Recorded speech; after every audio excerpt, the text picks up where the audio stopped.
Old man Woody likes the crooked cock. In 24 hours in the desert and stuff like that, like those kind of are like hobbies. It's just like fun trips with the boys, and we just have fun. Like that's what I love about it, and I think like why a lot of people burn out a lot quicker before me is almost all my videos is just me and my best friends just like having fun and doing fun things, and that would be advice I'd give to YouTubers, because like burnout is like literally the only thing that scares me, because I think being a YouTuber, as I've just done it so long and I've kind of just figured it out, like I'll be able to do it pretty well as long as I want to. But it's more burnout is what scares me. I don't want to get to the point where I dread working or I hate it. And I, like as of right now, every day I become more and more passionate about YouTube. And I think a lot of it's just kind of how we do the videos and just how it's set up, you know.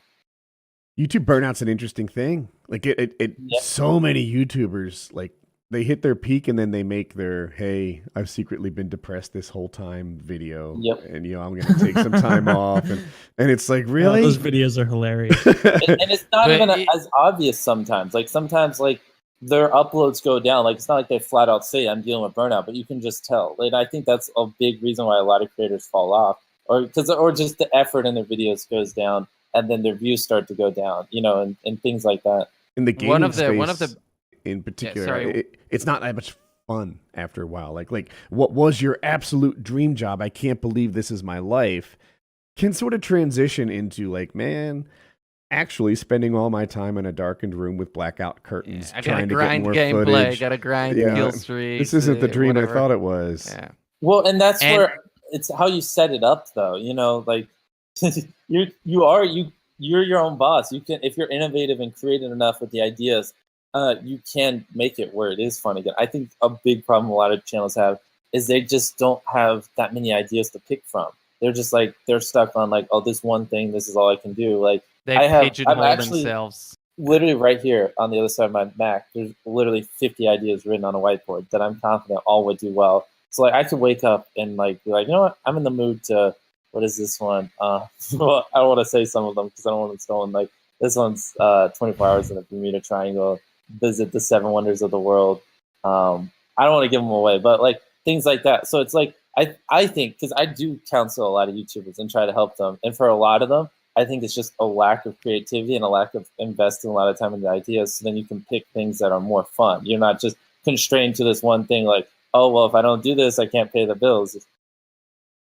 Stuff like that. Another big problem is that a lot of YouTubers feel like they have to do everything themselves. So now, like you can do it for a year, 2 years, 3 years, working nonstop, no holidays, no weekends, and not that good of a social life. No, like just like you can take that hit on your health. But if you keep it up for years and years and years, it's like you're going to get depressed. Like it just makes complete sense because you're just inside doing all of this stuff yourself. You're not going to see a therapist or whatever. You cut off all your social ties. So if you actually grow it as a business, hire people, you actually like give away work and take care of yourself, you're going to survive like twice as long.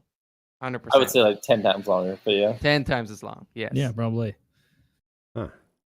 Anyways, guys, I got to go to bed, man. I'm falling asleep. It's 4:30. Wow. So Queb, you're a champion. Thank you so much for staying as long as I you was always supposed do. to stay. I was supposed to stay till 3 a.m., which was an hour and a half ago. And then it was like, let's get Jimmy in here. And we're like, oh, got to stay a little bit longer. Yeah, Well, thank you so much for having me, guys. Thank you. Jimmy, thank you so much. Yeah, thanks for joining, man. That's funny. It's I hilarious. appreciate you guys coming on. The two fanboys. The biggest PKA fanboys right here. 34 million subscribers between them. I watch every single one of your videos, Woody. Like seriously, like hundreds. Man, Woody, listen, I watch so much of your shit too. I told you I emailed you. What is it? Mail Monday. Sure. Did you write me for Mail Monday? Yeah, I did too. I don't remember what I did, but I did. I also, though, I had an old video on my channel. Obviously, a lot of my older videos are deleted, and this one's 100% gone. But I had a video talking about how I had watched all Woody's videos. Like, literally, I made a video, like, because I went back and all the videos I'd never seen, I watched them. And then I made a video saying, I've watched all of Woody's Gamertag's videos. And I thought, I was so proud of it at the time. I'm not worthy of all this. That's really kind of you. Yeah, Anyways, guys, That's really I'm gonna cool, go man. to bed. See Woody, ya. do you want to All say right. you want to say something?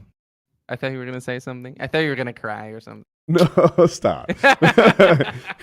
All right, guys, take care. All All right. right. See you later, Queb. Bye.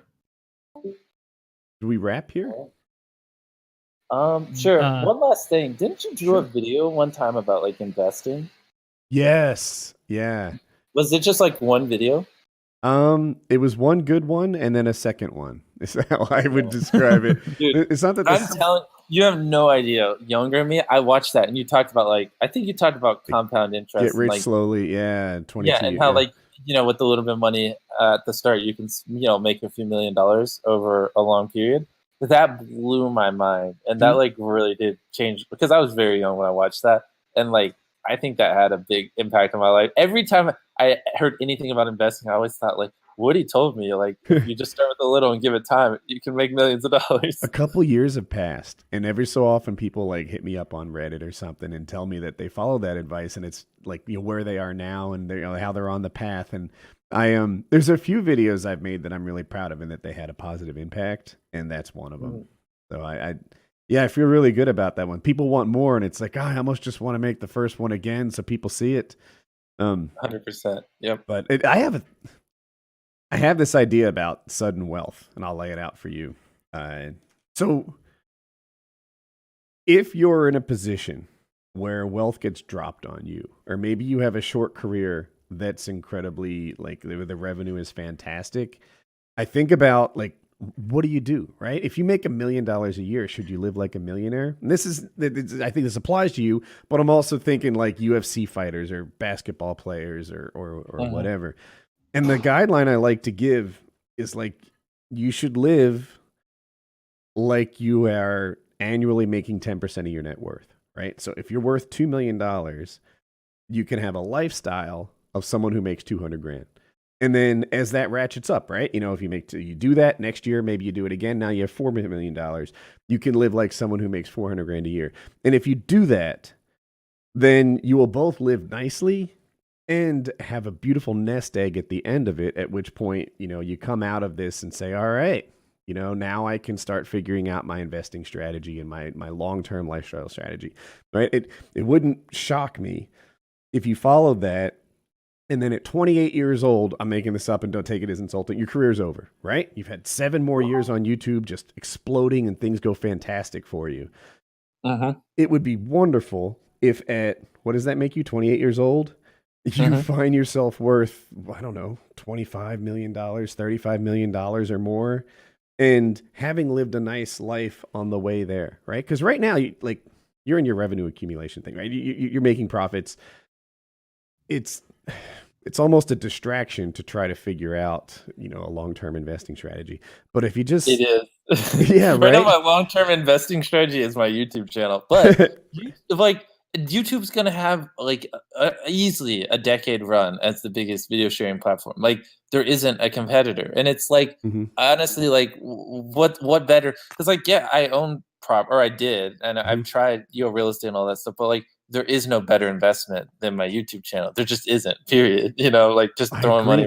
That's where your time should be focused, And on the other hand, I do love what Queb is doing and is diversifying in his video games and his real estate. And that's all great. But for you, I would just love to see you sort of, to turn what you're doing into a profit center of some sort, at least keep some of it for you, and live on 10% of your net worth, right? I don't know. I couldn't even guess what your net worth is. Yeah, but live on is different because I don't spend shit. I drive a shit car and I have a very average house.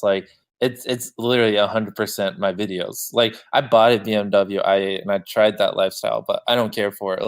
Literally all I want in life is to be successful. And that's where all my money goes. Because there are a lot of people who would make $1 million and not realize that that's not a forever thing. Right. But I think if you're in YouTube entertainment, or if you're an athlete or et cetera, then you have to realize how I think an average pro NFL player works 3 years. Right. He's got a really? Yeah. Really? Wow. Booted fast. And Taylor, do you have any guess what an average NHL player would play? Oh, NHL probably 3-4. Yeah. I mean, pretty much every pro sport, you don't hear about the guys who only stick around for a few years, but that's most of them. Right. right? So those guys making 800 grand for 3 years should be living on 10% of their net worth. And then when that's all wrapped up, they'll find themselves with a couple million in their pocket, ready to start the next phase of their life. And that's what I would wish upon you. You know, in your case, hopefully tens of millions of dollars. And when you start the next phase of your life, you're like, all right, well, that was cool. What's next? You know, that is interesting about the football players. And isn't it like 60% of basketball players go broke, right? Right. I think, yeah, NFL and NBA, they like a huge percentage of them go bankrupt within like 7 years or some shit. When you put it retiring. like that, though, how Woody did, it makes a lot more sense. Because I always wondered how, but it's like they're thinking they're going to have these long careers. They spend their first year's paycheck on a car and a house, their second one on other stupid stuff, and then like it's all over and they barely have enough money to pay like the bills. Yeah. They're making 800 grand a year in the NBA, not realizing that that's a 3-year span of their life. If they had lived on, you know, the first year 80 grand, the next year 160, and the last year 240 grand, then they would have finished on the other side of that with millions in the bank and ready to kick off whatever's next. You know, and well, I do think it is, though, to bring it back to me, a different scenario. Because I mean, if anything, my YouTube channel is an asset that technically, I would never sell it. Like that's not even a thought, but technically, it is an asset and it is valuable. You know what I mean? Like it is. Channels this size would go for, I mean, I don't even have to say it, but dumb amounts of money. And obviously, like, I mean, my videos autopilot. Like the minimum views I can pull a day because my catalog is just so interesting and they consistently get views is like 4 million views a day. Like if I went 20 days without uploading every day, I would pull 4 million views like clockwork. Wow. Just to throw this out, like, what if the YouTube algorithm changes in a way that doesn't favor your channel, right? What if they heavily emphasize, now YouTube wants to be like freaking Better Call Saul clip shows and crap like that, you know? Yeah, I'm not worried about that. I mean, like it's pretty easy though. You just look at who benefiting from the change and who's hurting, and then you just draw conclusions. And I talk with dozens of YouTubers weekly on mastermind calls and things like that. I mean, it would take like 2 weeks to identify the change, and then I just implement it and start doing well. Any algorithm change can be easily found, and then you just adjust. And like that's the biggest thing is I'm just not hard headed. Like I'm willing to adjust and do whatever. You know what I mean? Like it's whatever. Back in the day, there were mastermind calls like that, but we weren't very masterful at understanding. Dude, I have 3 separate weekly mastermind calls. 2 of them I set up myself. And yeah, we literally assign each other homework. We're like, you go study this, you go study that. But we're at the point where there's nothing else to study. Like it's pretty straightforward now. The algorithm's been the same for years. Yeah, it's I'm you or maybe the new gen of guys, I think, has it worked out in a way that the old schoolers did not. Yeah, that's hiring people. It's investing everything and just, you know, putting a lot of emphasis on the ideas and just, you know, I mean, basically that, just in going above and beyond and making sure you always differentiate yourself. Like, you just can't find content like this anywhere else. And if other people start doing it, I'm just going to go bigger. Because, like I said before, I'm just literally crazy. I don't care. And I think that's why I'm so big and I'm going to keep going big, because I'm just not afraid to spend lots of money and I'm not afraid to invest lots of time. And I'm just not afraid of any of it, you know? And I'm not afraid of falling off. I'm confident in my ability to just differentiate myself. And I just don't see why people would stop watching as long as I'm, you know, spending 10 times more and investing 10 times more effort into every video. It's interesting. Yeah, I was the opposite. I was always not afraid of falling off, but predicting and knowing that I would fall off, right? And I would compare it to TV shows, right? Like I don't know what's a modern show that fell off, with Veep or Game of Thrones, or a better one would just be Disney Channel. Like, you know, Disney Channel used to pump out stars left and right, but now like no one knows who the hell is even on there anymore. And where the hell is Taj Mowry now? Not such a smart guy. With Disney, I don't know. Did their shows get worse, which is possible, or did people just get tired of that show? Right, which is always how I saw myself. Like, I don't think Mail Monday got worse. I think I just answered all the friend zone questions that there were to answer. You know, like enough is enough. And so I always sort of prepared for the end. And then when that end came, the Minecraft thing came. And then when that end came. I ended on that note. I love the wordplay. That was the best shit I've ever heard.